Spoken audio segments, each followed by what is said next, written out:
شروع اللہ کے نام سے جو بڑا مہربان اور نہایت رحم فرمانے والا ہے۔ الصلاۃ والسلام علیکہ یا رسول اللہ وعلی آلک واصحابک یا حبیب اللہ۔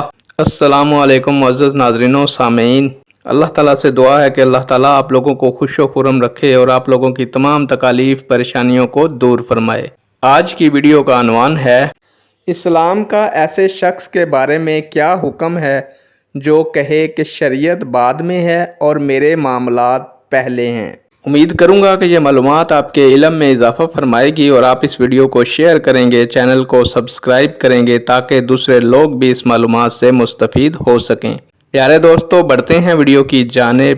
معزز ناظرین و سامعین، ایسے شخص کا اسلام کے ساتھ کوئی تعلق نہیں جو بے ایمان ہے، شیطان ہے۔ اپنے اس فعل پر اس کو اللہ کے حضور توبہ کرنی چاہیے۔ اللہ اکبر۔ نیک دعاؤں کے ساتھ آپ سے اجازت چاہوں گا۔ اللہ تعالیٰ آپ کا اور میرا حامی و ناصر ہو۔ اللہ حافظ۔